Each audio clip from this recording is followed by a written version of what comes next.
Саламатсыздар, урматтуу агайын туугандар, кармаган орозоңуздар кабыл болсун. Кыскача баяныбызды баштайбыз. Каналыбызга подписка кыла кетүүнү унутпаңыздар.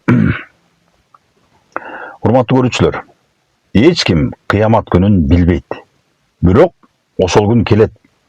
Сиз, мен, ар бирибиз ошол күнү эмне үчүн жакшылык кылган жокпуз деп өкүнөбүз. Аллах Таала Курандын Хач сүрөсүнүн 2 аятында ал күнү залым адам эки колун тиштеп, кайран дүйнө, эгерде пайгамбардын жолун карманганымда гана деп өкүнөт деп айтылат. Бул жөн эле сөз эмес. Бул дүйнөдө жасалган амалыбыздын маңызын көрсөтөт. Мүмкүнчүлүк барда жасалган жакшы иштердин баары бизге чоң сооп алып келмек. Пайгамбарыбыз саллаллаху алейхи вассалам ким Рамазан айында Аллах үчүн ачка болсо, жаман сөз айтпаса, жана эч кимге зыяны тийбесе, анын мурунку күнөөлөрү кечирилет деп айткан.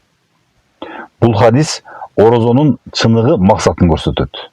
Дене гана эмес, жүрөк да таза болушу керек.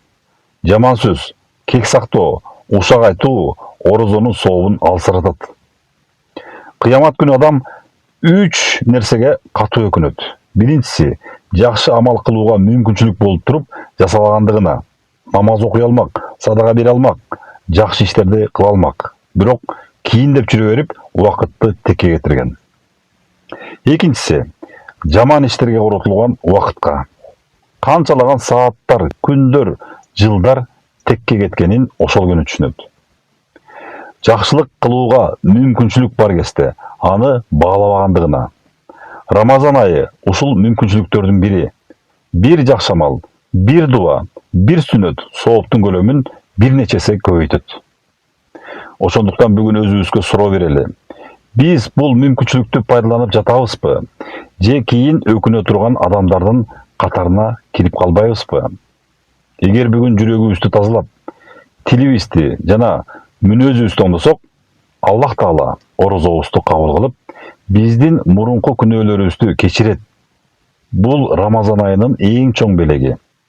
Аллах Таала биздин жүрөгүбүздү ойготуп, ушул орозо айын туура пайдалануубузду насип кылсын. Туткан орозоңуздар кабыл болсун. Каналыбызга подписка кыла кетиңиздер. Кайрадан көрүшкөнчө сак саламатта туруңуздар.